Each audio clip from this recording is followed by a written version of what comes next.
Welcome to the 54th monthly installment of the Talented Learning Thought Leadership webinar series. Today, co-presented with Alessio Artufo from Docebo. And the title of today is The Untapped Goldmine, How to Create Lasting Value from External Training. We're going to talk about external training. We're going to talk about the other name for that, extended enterprise.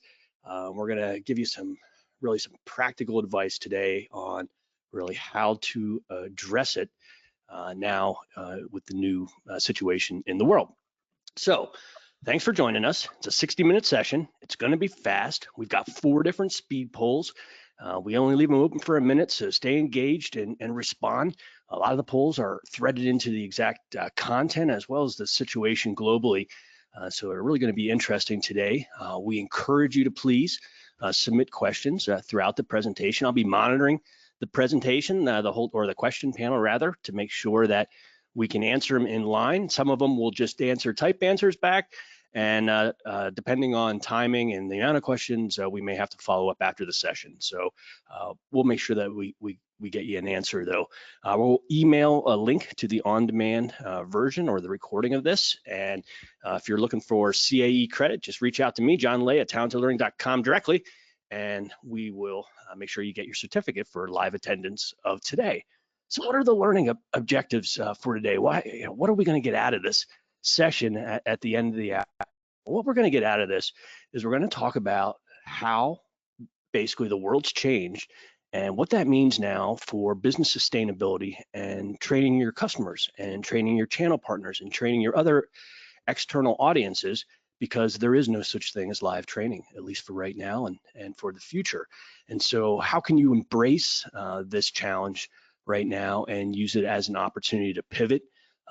Think about your external audiences, embrace them, start delivering training, and make an impact from a corporation or from a corporate standpoint. And that's what we're going to focus on today. We're going to talk about the measurable benefits, trying to frame out why and what you're going to impact. We're going to help you identify and prioritize your external audiences, teach you how to do an audit of what you have inside your organization. We're going to talk about the differences between an extended enterprise LMS and an employee LMS, and boil that down to what are the features and integrations that are different and why that would be important to you. We're also going to talk about the pros and the cons of one employee LMS that services both internal and external, but we're also going to talk about the pros and the cons of a 2 LMS strategy. As really both options exist. We're going to talk about best practices the whole time, and we've got real world examples threaded throughout and a couple case studies at the end. So that's a lot to cover here in just a short hour, but we're going to do it. This is Talented Learning. I'm John Lay from Talented Learning. We're in our 7th year now, independent, fiercely independent learning tech researchers. We research the market, study the learning systems providers that are out there. We now cover over 200 solutions. We produce a regular blog, a podcast, a webinar, and premium content. And for our day jobs, we consult with organizations to help them buy learning technology and figure out what they need. And those 2 short-haired guys are me and Alessio, though you wouldn't recognize it from our lockdown hair that we have right now. But I'm the CEO and lead analyst at Talented Learning. I founded Talented Learning specifically to bring a voice to the extended enterprise marketplace. I spent 25 years now in extended enterprise training in some form or another. And the last 7 years, it's really to do content like this to help spread the word and best practices for everybody to be more successful. And I'm joined today by Alessio Artufo. Alessio is the Chief Revenue Officer at Docebo, where he has the responsibility for the company's product revenues, services, marketing, and most importantly, customer success teams. Since the early 2000s, Alessio has been helping some of the world's largest organizations deploy and implement innovative learning technology solutions. He's been helping some of the world's largest organizations deploy and innovate extended enterprise learning technology solutions. Alessio and I met 7 years ago, right when I first got it in the industry in this capacity, and we've been trading and sharing notes ever since about extended enterprise. Originally from Italy, Alessio launched Docebo's North American operations in 2013. He ran the international sales and channel group at Docebo, and before that, he was the U.S. manager at another software company. So coming with a huge amount of expertise, Alessio, welcome. Thanks for joining me today. Wow, I am flattered. I didn't know you had all of that about me. But anyway, thank you everybody for being in the call today, for making time for us. John and I are, like we said, in the preparation phase. They're pretty funny guys, so we're gonna try to keep you, educated about extended enterprise. But we also want to make today fun and engaging. And I want to emphasize, bring all the questions you have to us, and we'll do our best to engage with you within the call. So briefly, because this is not about Docebo, but it's about extended enterprise, I'll tell you in just under a minute. Docebo's mission always has been, continues to be, to make learning beautiful,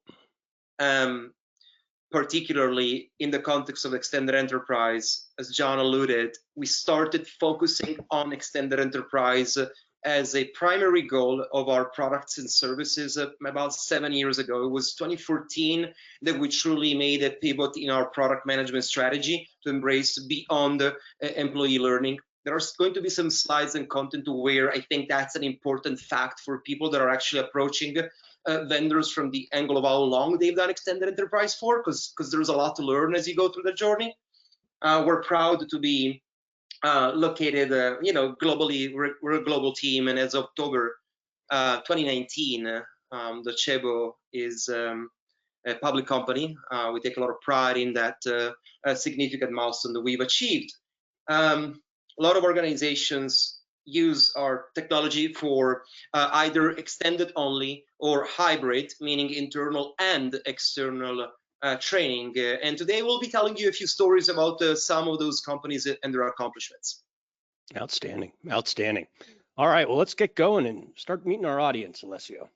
Let's do it. So John and I agreed that before we start telling you a bunch of stuff, we're going to actually learn a little bit about those that are connected today. Certainly, you guys have, just like us, been through these challenging, crazy times. So the first thing that we would like to know is if you could take a minute answering the following question. How has the current climate around COVID impacted your training business? Whether there's been no change, whether there's been a revelation that ILT, or instructor-led, was very heavy.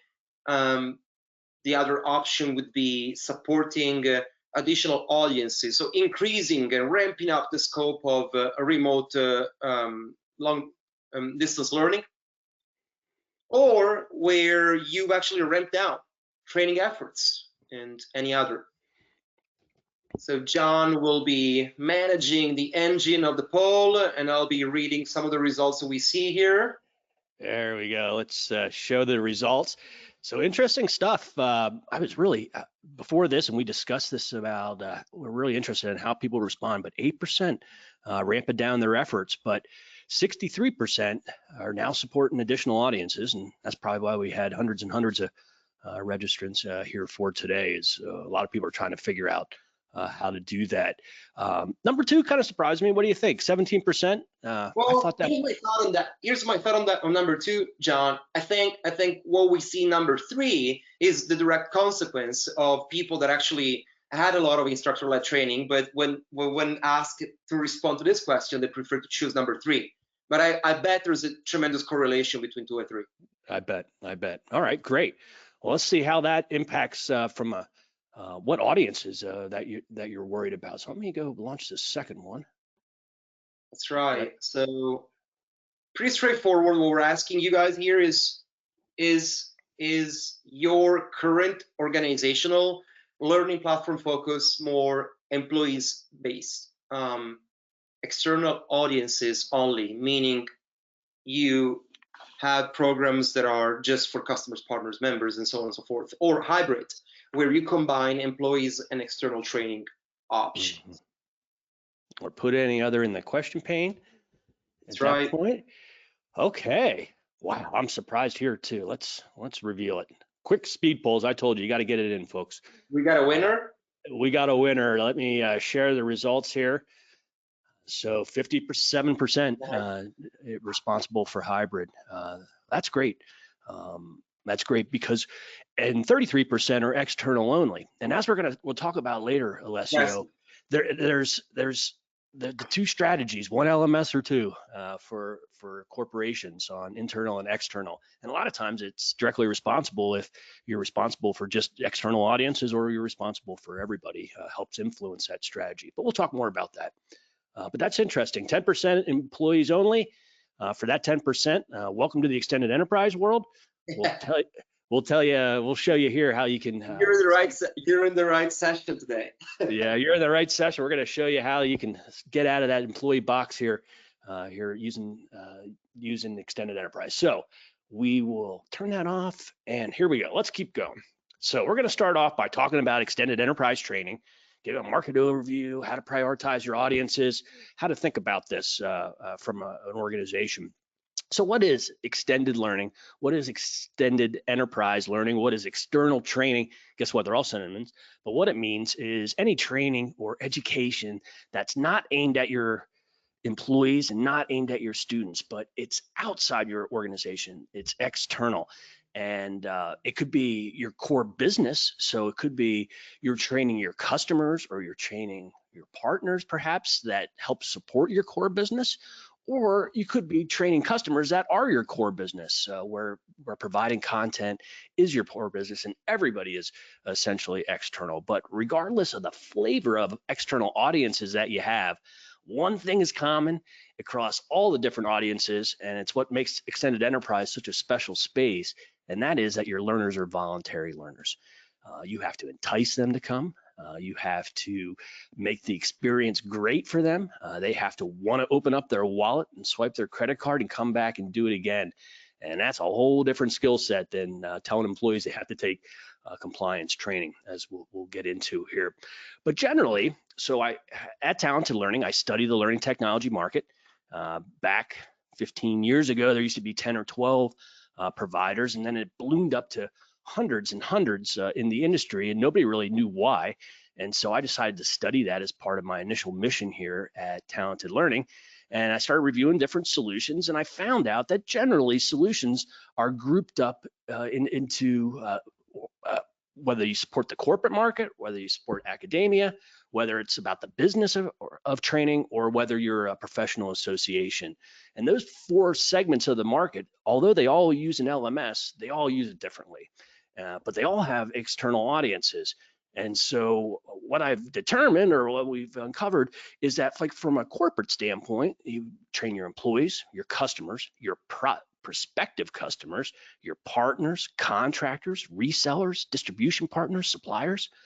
Corporations are training all of those external audiences right now. Your corporation probably is.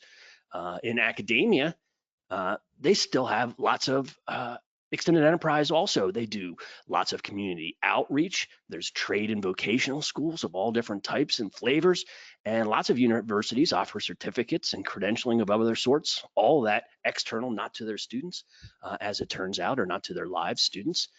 From a commercial standpoint, there's a thriving sector of training companies, content publishers, consultants, subject matter experts like myself that are all creating content like this and pushing that out to external audiences like you, for example. And then there's also the concept of professional associations, which, as it turns out, is probably the fastest growing segment in the marketplace right now, all providing continuing education. You think for every association, every industry, medical or financial, there's licensures, there's continuing education that you have to take, and associations are headlong in some of the best extended enterprise learning. And so all of these audiences would be extended audiences. And so why would you want to train these audiences? Well, it's important to train them because, one, it gives you a measurable competitive advantage. If your customers are smarter about your products, they're going to use them more, they're going to renew, they're going to have less customer support issues, they're going to be your advocates in the marketplace. That's measurable competitive advantage. How is it measurable? Well, Leslie is going to talk about that later on, but when you combine business and training data, which is easy with external audiences, we get to the measurable part.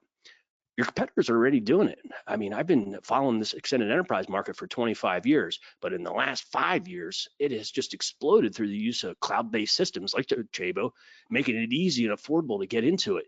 So if you're not doing it right now, you can be pretty sure that even pre-corona, that your competitors are doing it. And so you find yourself in a situation almost immediately where lots of organizations, a lot of my clients are trying to leapfrog, trying to catch back up to the market. You can scale your revenue channel.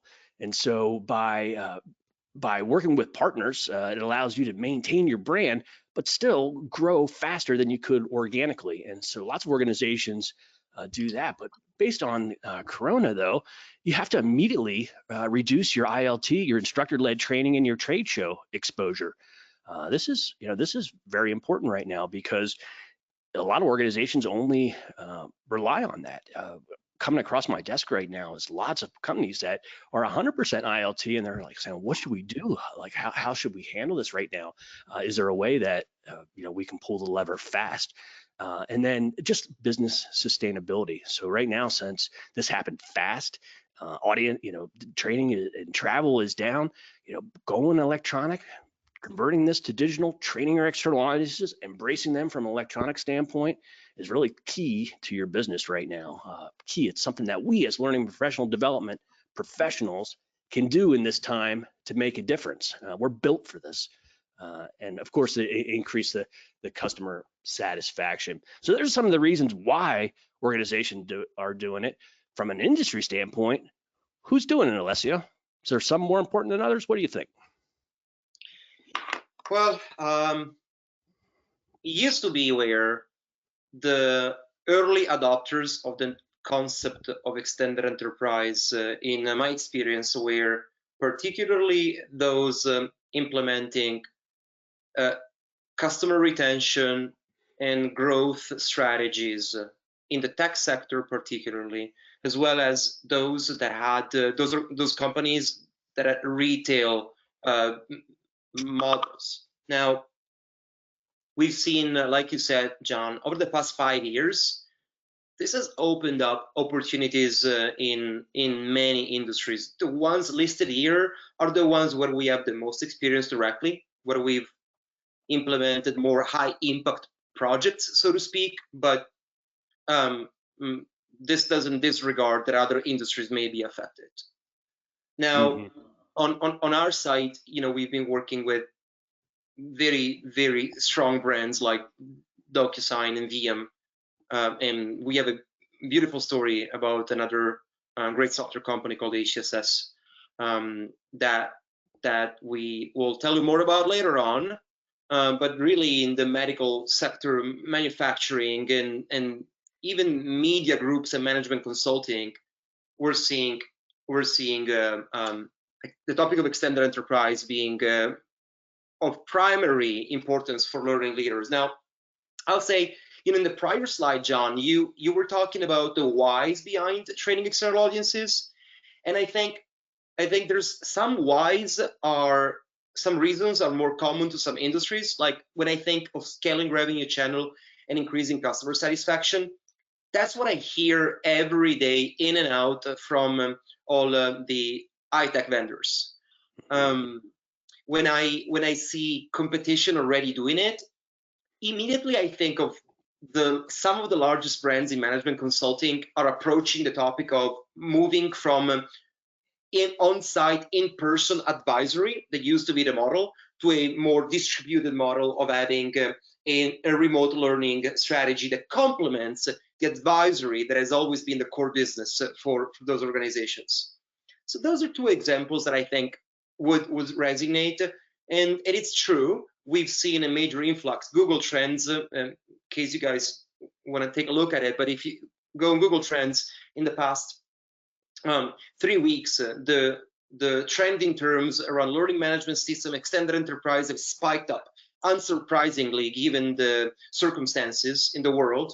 But I would say that those initiatives that aim to suddenly reduce ILT or trade show exposure, I would call them more reactive rather than strategic, because they're reacting to a current scenario. They didn't perhaps, they weren't ready to tackle extended enterprise strategically, and now there's an immediate need to get on to get those initiatives implemented. So. Yeah, I agree. Coming across my desk, so Talents Learning, we've helped about 100 organizations now define their requirements and select an extended enterprise learning solution. And I see it across all of these different industries. But I almost feel like as we were in the process of creating this deck or this presentation, the whole world changed. And so really it's every industry now. So that's the key takeaway right now. So we'll move on. But you still need to get it paid for inside an organization if you're going to either expand your current LMS for external learners, or you're going to now have to invest in a new LMS for a different audience group or different audience groups and manage that. Regardless, you still have to make the business case internally on how you're going to do that, what it's going to cost, and what you're going to get out of it. And that's what the measurable benefits are. But luckily, for the 10% that are employees, you guys are saying, man, we've been hearing this our whole career, but you can't measure whether somebody is a better leader or not. And that's true. But in the extended enterprise, it is really easy to compare sales or CRM or customer support data with who has or who hasn't been trained. And you can see the needle moving right away on a lot of different areas. So I see organizations track just the pure revenue, track the sales of more of their core products, increase their customer retention rate, reducing, the same save money aisle or the same save money LMS arguments have been around for generations here, but you reduce your ILT and travel by moving things online. You don't have your brick and mortar buildings. You get to automate and reuse more of your content. You get to standardize your brand and processes. You decrease the amount of customer support calls that are coming in. You're making yourselves happier customers, which spend more and tell their friends.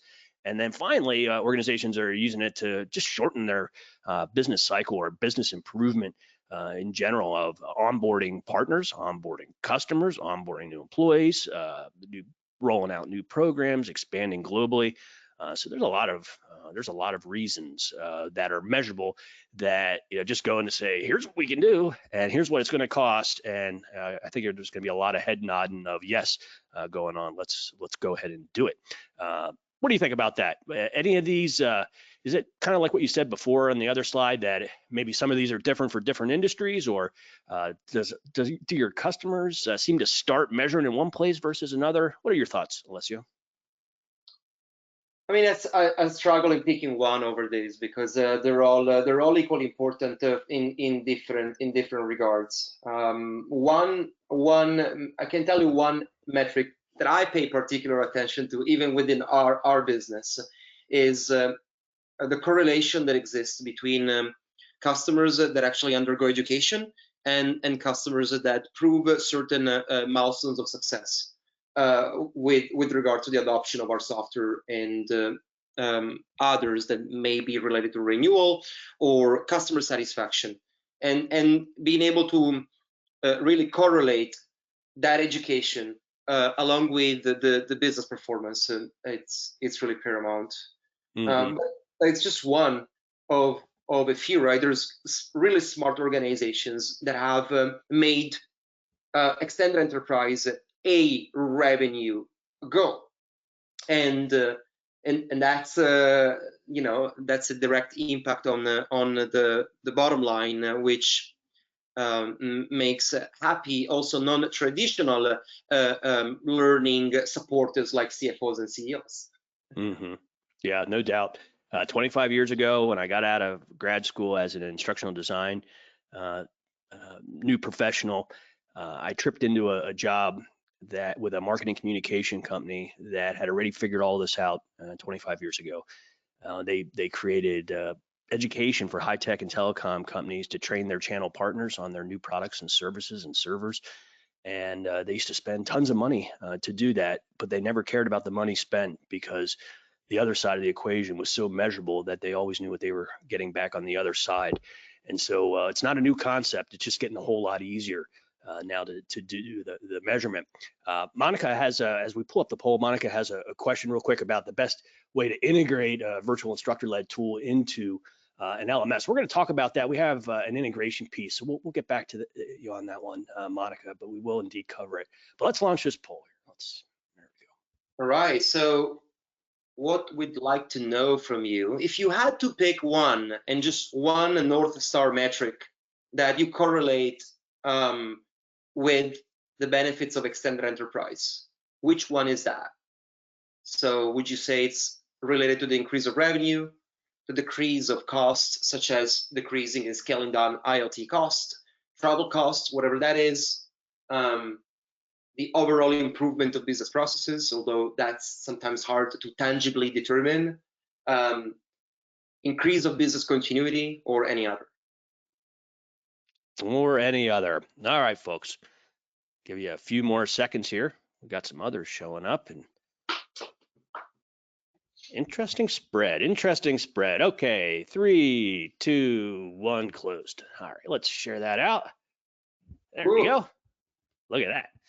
35% increase in revenue, 8% decrease in costs, 27% improving the business processes, and a full quarter of us here that are thinking business continuity.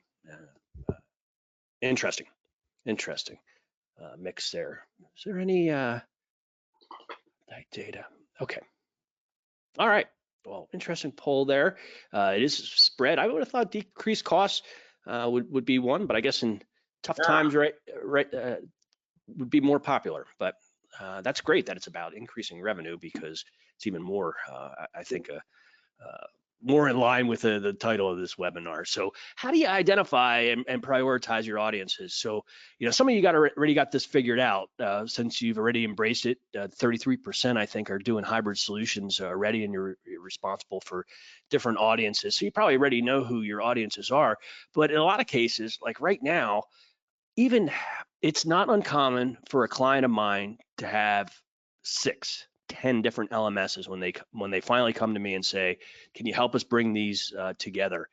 And the way that happens is a lot of times the LMSs fly, or external training flies under the radar in an organization, and business groups might go do their own thing, or different countries, and that happens over time. But it's really important now for HR and training to fully embrace that and do an audit. What are the extended audiences that you have for your type of organization from that 4-circle list that I was showing you? What does your particular organization do right now for those audiences? How do they deliver training? Do they have ILT exposure? Typically, you'll find most of your external audience owners in the sales or in the channel partnership, which is usually under sales or marketing, the marketing department or customer service department, are typically the buyers of Rogue or have the responsibility of training customers in one degree or another. So you want to identify who they are at your organization. You want to understand exactly what they're doing right now and what the impact was from not having live training. And how is that impacting even onboarding of new customers? How big is the problem of not being able to train these external audiences for those? Put it all into a spreadsheet, and really what you have to do is prioritize, because you can't do everything at once. You can't turn them all on at once. You want to try to go as fast as you can, but you got to do it in terms of priority, from looking at the impact, the cost of those audiences, whether or not they're limping by with a solution that would work right now, or whether they're completely exposed and you have to embrace them right away. So I would imagine that you're going to find examples of all of those different types of audiences and different priorities in there.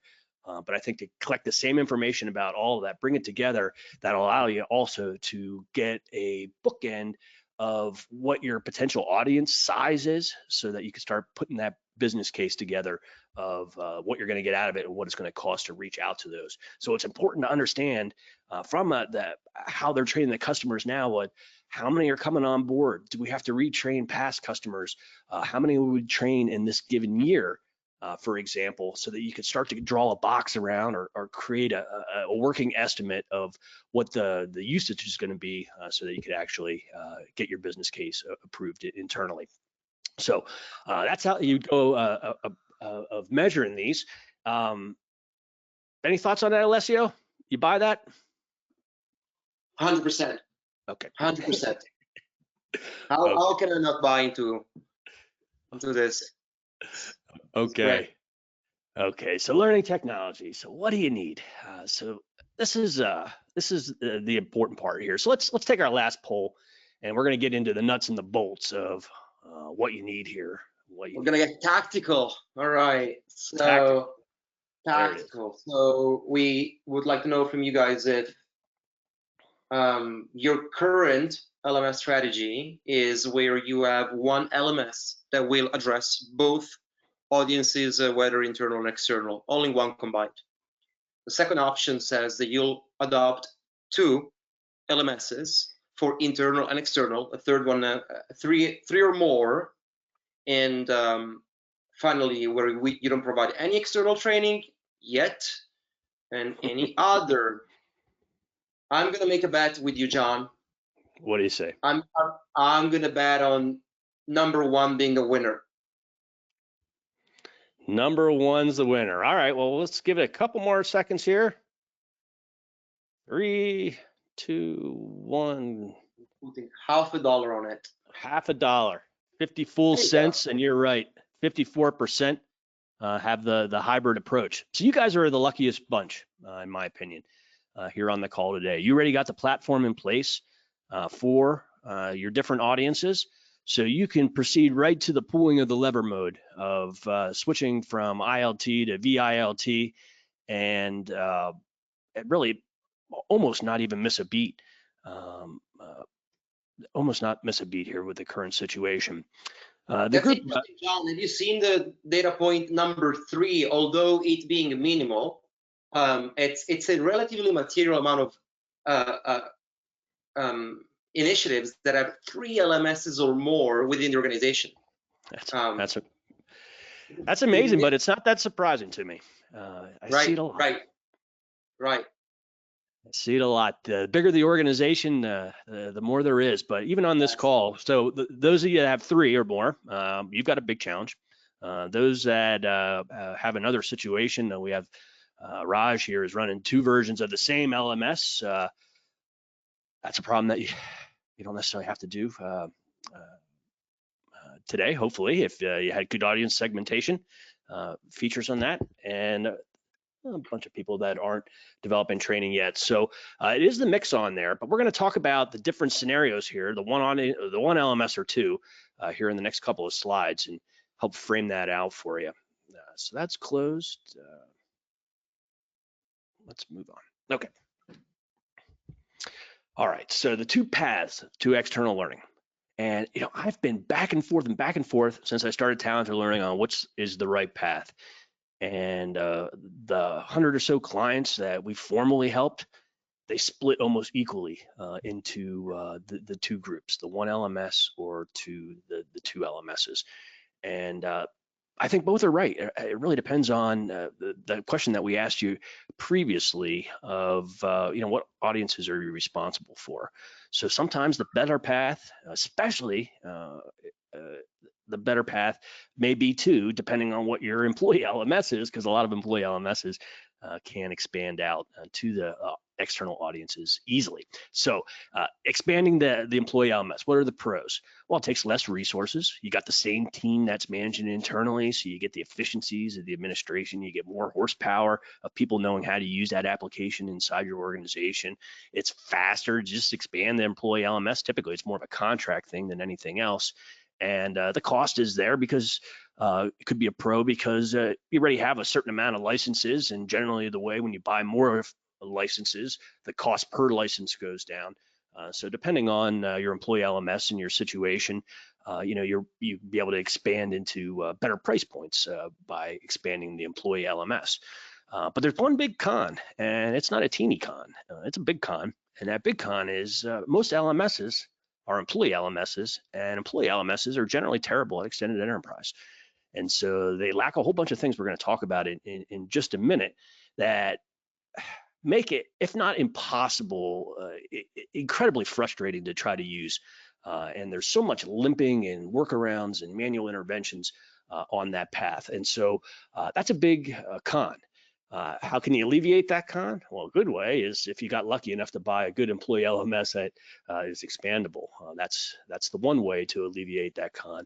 The other way is if you determine that your employee LMS just can't be expanded for the technical reasons we'll get out to, or it doesn't have the right functionality, or it doesn't have the right integrations, for example, then the second option is a better option, as it turns out, because you can stand up a dedicated extended enterprise system fast. You can go to Alessio's site this afternoon and get a free trial and be up in 15 minutes configuring your system, for example, and start putting users into that.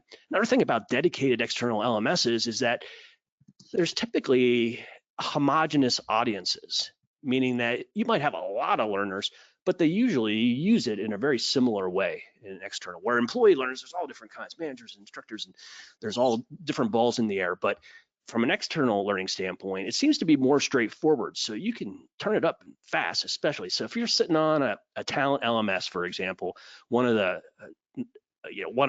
talent management LMS is integrated into that. There's nothing simple or fast about expanding that to external audiences. You'd be better off in that case to really focus of standing up an independent one here to get up and running. But there is drawbacks to having multiple systems. You got to have multiple administrators. You got to redevelop the content. A lot of times you can't share the content depending when you have two different systems. And you have two different sets of contracts and two different sets of salespeople, two throats to choke when things are going wrong. So that's the downside of having the two paths. But you have to choose. Both are viable. I guess the key point is both are viable. It truly depends on your situation, on how you can get to the next step fastest now in the age of this crisis. It's not about it used to be thinking about what we're going to do and what we're going to do in 2 or 3 years. It's like, what do we got to do this month, next month? What's the fastest way that we can make this happen for that business continuality? But there's challenges of finding an external LMS. I know, because I made a living helping people solve the challenge. But one challenge is there's hundreds of LMSs, and most LMSs are employee LMSs. But if you talk to those employee LMSs, almost to a one, they'll tell you they're great for extended enterprise, which is one of the great ironies of my study this far, is that if you're great at extended enterprise, you know it, and if you're not great at it, you think you are. And so a lot of organizations think, oh, it's just a different type of learner. We handle that through, we just assign them a different role. But there's so many moving pieces that you miss. So, John, can I add a couple of things to the prior slide, some considerations and things that we've learned in the context of this? Is that okay? Yeah, sure. There's a couple of points that are usually not always of primary consideration in establishing whether to take path one versus path two, but they actually matter a lot. And those, in my experience, are the analysis around the usage and need for integrations. That's a big one, and usually it's one that comes down the road after the decision has already been taken, and hopefully the decision is the right one. For example, imagine a scenario in which you choose to take path one, and your integration with your HRIS. Let's name a leader in HRIS. Let's say Workday or ADP. Doesn't matter. Now, 8 months down the road, because you've gone down the path of expanding your employee LMS, you're using it also for your customer, you've landed this really large account. And guess what? They come to you and they say, well, we'd really like to integrate with our HR system.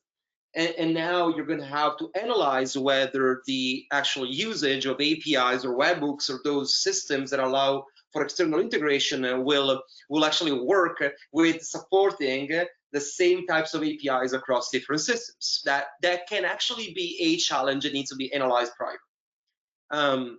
Another thing, and a little trick that I would recommend to everybody that takes path one is an actual due diligence on the type of data that you will immediately or in the future be owning as a data processor. In other words, if you're planning on actually acquiring customers or storing a personal identifiable data that correlates to privacy policies, and your data resides, say, in the United States, but actually the privacy policies and the cross-border data control relates to Europe, and you don't have GDPR practices implemented, well, then you may be better off implementing a platform that actually helps you with that, and you using a vendor that applies that can use multiple regions. So having a platform with data residing in the United States and the data for your customers in another region for privacy purposes. Again, those are some questions that buyers need to ask to their vendors to understand what their possibilities are at the time of the decision and further down the road. And then there's one final and the most pervasive one. The reality is the needs and requirements of HR on the employee side and business on the external side are rarely aligned. So it's important to it's important to really make sure in a strategy upfront that you have an analysis of whether those potentially conflicting requirements are not going to diminish the value of the platform for either audiences. That's an extremely important one. Yeah, definitely. We got a question from the audience here about when do you buy versus build, given the inflexibility of LMS systems to adapt? Well, I would say that you should build absolutely never. That would be my first response. Building an LMS is too hard. It's too slow. It's too expensive, and in the end, you'll end up getting less. I personally think it's better to massage your business practices a little bit and fit inside an LMS out of the box versus building your own or customizing one. The path to massage your business processes is typically easier than trying to be a software company. John, I'd like to chime in there. This is one that I really like. There is no doubt that there are some organizations that are IT heavy in culture, whether the CTO, the COO, the CIO, the CEO promote a build culture. And at Docebo, we are a build culture as a software company. So there have been in past times considerations and conversations with our customers and internally at Docebo, whether should we build or should we buy. The reality is, if you are, I would agree with John, you should never build something that you're not a deep expert in. If you're in the business of learning and you're aiming at building the digital assets that eventually will become mission critical and you'll go to market with it, and for the next 10 years, you're willing to develop teams and maintenance and really making it core to your business, then go right ahead and become an LMS. But if your goal is to be an adopter and leverage it as a commodity solution, then building is usually a path that is very costly, and it's a boomerang that costs a lot of money. Yeah, Gordon from the audience said Amazon, Facebook have all tried to or both tried to build their own and reportedly have gone back to vendor solutions. So it's not easy. It's not easy. We just make it look easy, Alessio. That's the problem. Yeah. We make it look easy, but it's not easy. All right, high priority LMS features. So what's different? The user experience. So if you ever hear anybody say they hate their LMS, it's because they're on an employee LMS. Because generally it's the user experience. Employee LMSs are designed for administrators, or at least were originally, and they're all in some various stage around trying to not be so horrible from an end learner standpoint. But voluntary learners of the extended enterprise, they need a whiz-bang user experience. It's got to be like any of the other technology or social media that they're used to using. It's got to work on mobile. It's got to work on any device simultaneously without any muss or fuss. That user experience has to be great. External learners will not forgive a poor learner experience, and they won't come back either. And so number one, if you don't have number one, that makes life hard for sure. But number two, that's really different is the idea of personalization based on information that's coming from within the LMS or coming externally from another system.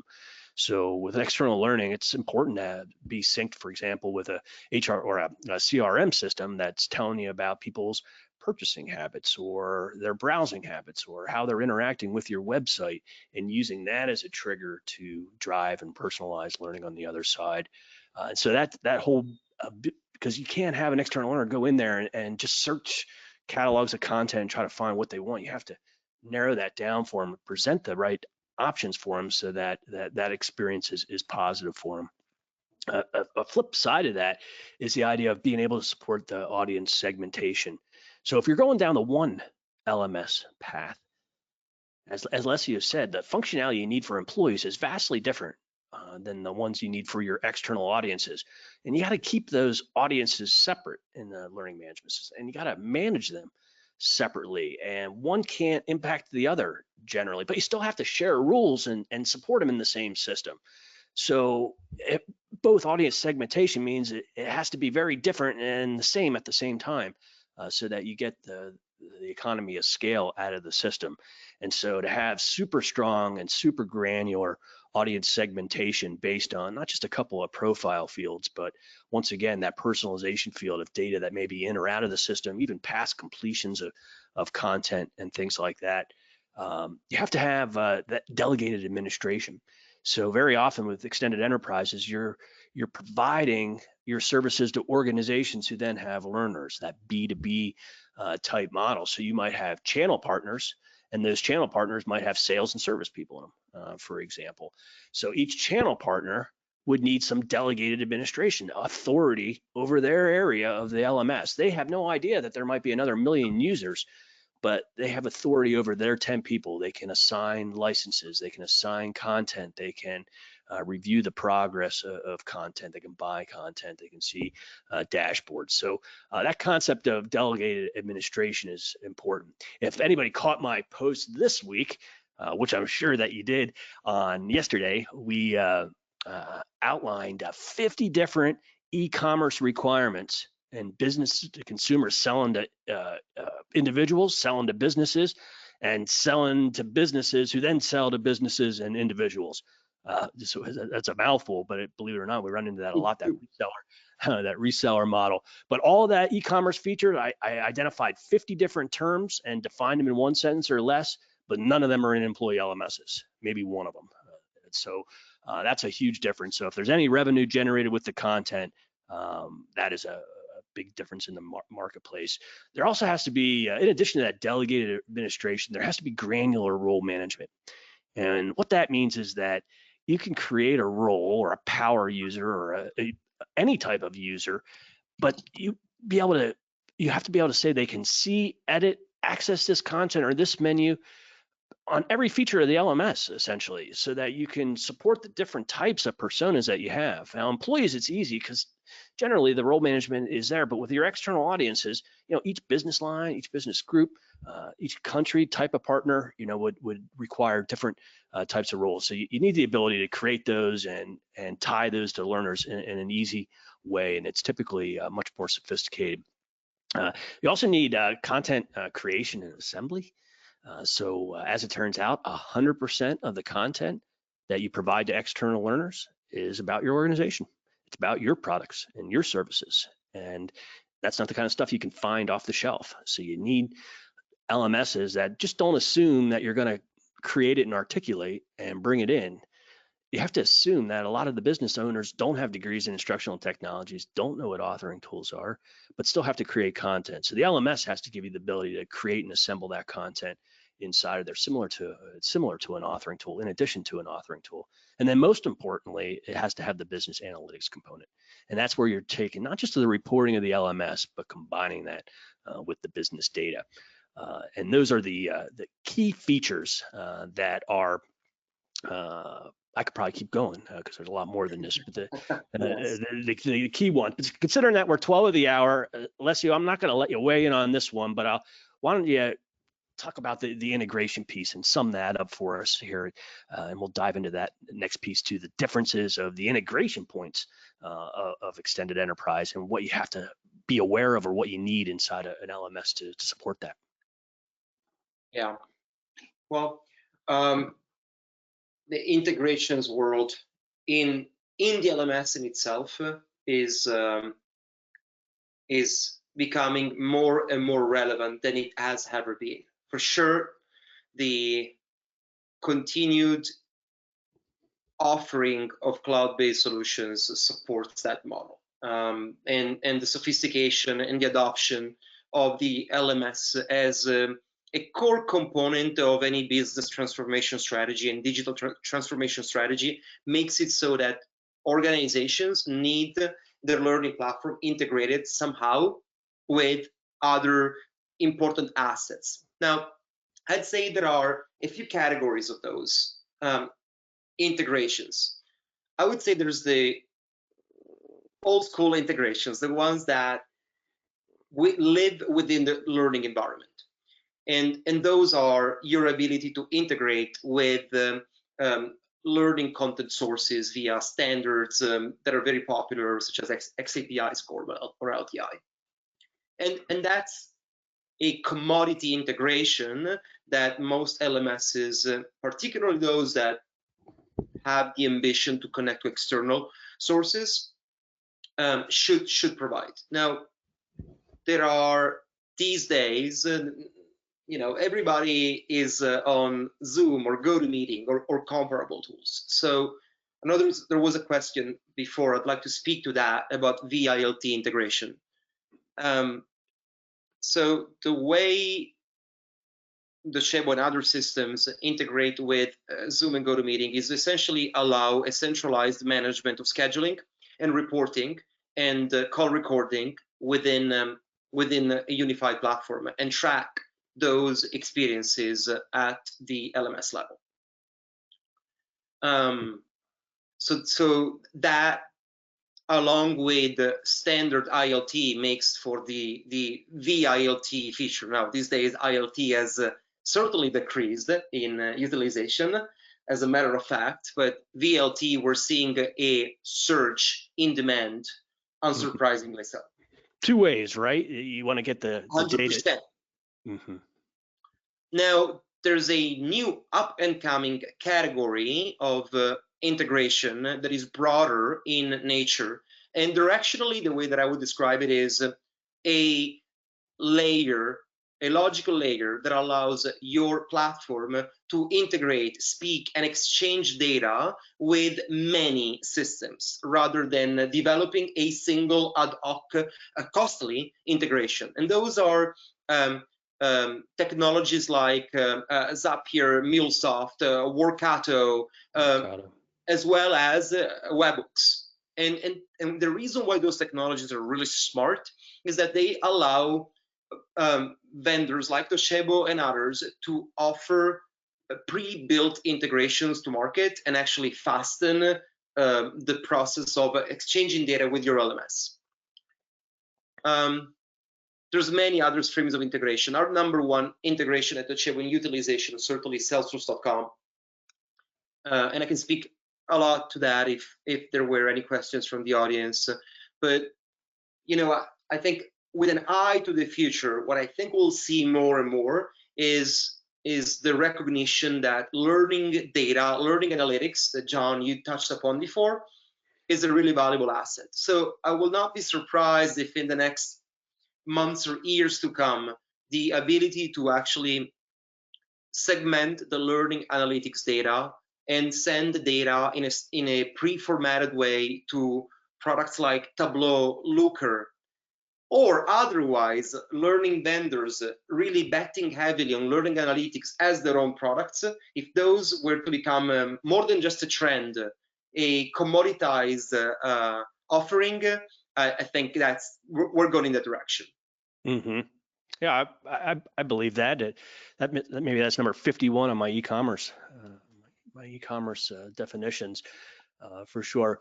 But CRM, by the way, just you would never integrate with that, almost never from an employee standpoint. Maybe for your sales folks. Yeah, maybe for your sales folks, yeah. But you see it so much less. But it's CRM is 100% of the time an external of some sort, whether that's Salesforce or HubSpot. And now, Right. without a doubt, the virtual classroom's the same way. So you need all these things. Most importantly, I think you need that microservice concept and you need the API concept, because everybody's ecosystem and extended enterprise is different. You're talking to different systems. And so it's important to be as flexible as possible so that you don't hit the wall down the road.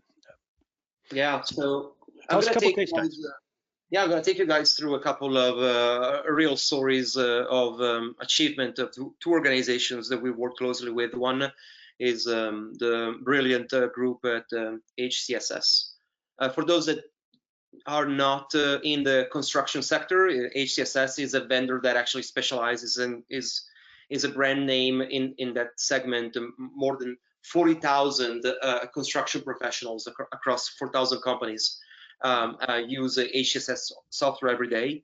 So when we started working with HCSS, we learned, we knew their product problem or challenge really well, and that is the challenge of a software company that is growing their customer base very fast. And so,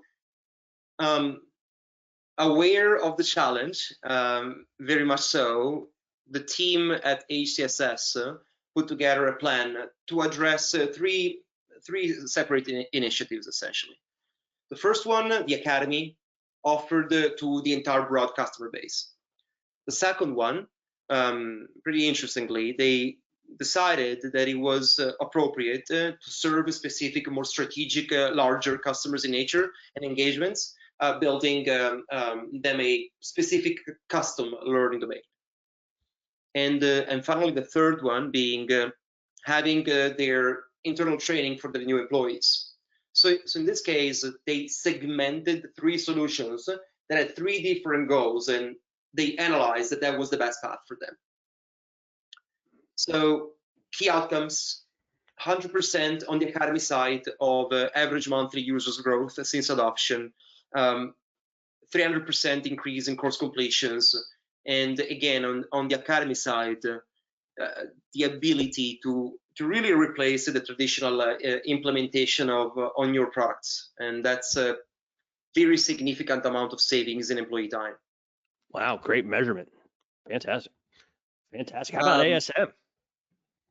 Well, ASM is again another incredible story. Similar challenge, fast-growing product portfolio of customer base. This is a very high-tech manufacturer that does really incredible things for in the electronics world. So the solution that they implemented was, in this case, slightly different. A hybrid solution to address both customer and internal training. So the accomplishments here have been in the area of reduction of in-person global training costs, the ability to really implement customer education enablement, and overall improve the company efficiency.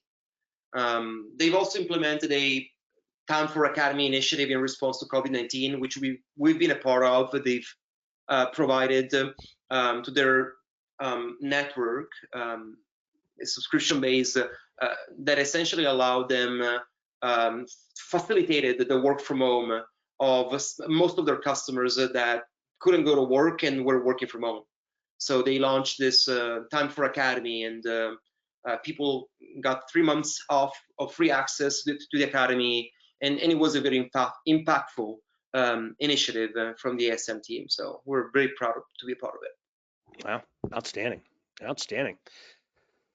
Okay, so let's summarize it up. We're running out of time. That's always the fastest hour. Look at that. These webinars. So we will follow up here, audience. I know there's a series of questions that we didn't get to. There's a lot of specific Docebo functionality questions. We'll let Docebo will follow up individually on those 100% afterwards, since we're running out of time here. But in summary, what we talked about today is that this is really about business sustainability. Even though that's not the main reason or the only reason that all the audience checked, we're in a position now where converting fast is mandatory. What's really great though is learning and development professionals, we've been doing this conversion for the last 30 years. We've been promoting e-learning, we've been leading the virtual workforce, we've been leading virtual training as L&D professionals. So we'll be able to lead this. We're going to be part of the solution and not a casualty of the solution going forward. And so that's great news. But you got to get it measurable, regardless of the crisis. Extended learning is all about getting that measurable competitive advantage and using learning as a strategic tool to move your business forward. And that has to be in all the organizations I've talked to and interviewed and brought on the podcast and consulted with. there hasn't been one that can't measure the impact of extended enterprise training. They all do it. Every single one does to some degree, some better than others.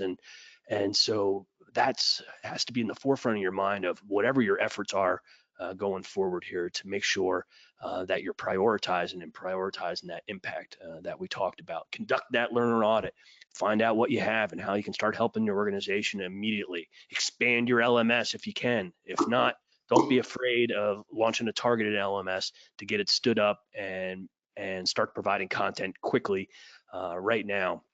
Don't get hung up on the one LMS or two. You got to choose the strategy that'll get you ahead in the most economical way and in the fastest way here to get through the other side of this crisis. But the key thing is that you got to act now. There's no more of this. We'll get into extended enterprise in 2020. It's now or never, folks. So hopefully today you found the content and the stories helpful. Be glad to follow up with anybody afterwards if you need specific help, formal or informal, on what you're thinking about doing and getting a little advice. Of course, Docebo and Alessio, more than happy to help you out here with any platform needs that you may have. And John, I just want to say we'll make sure to return the questions that you've expressed about Docebo real quick, turning around. Whether you provided an email or a phone number, we'll get in touch very quickly. Fantastic. Thank you. So that email, we'll send the email out. We'll link to the on-demand version in our Talented Learning Center. You can send questions to me. I'll forward them to Alessio. You can find us both on LinkedIn. Email me for CIE credit, and we will see you next month on the next installment of the Talented Learning Show monthly thought leadership webinar series. Thank you, Alessio. Thank you, attendees. Thank you for spending time with us. Have a great day, everyone.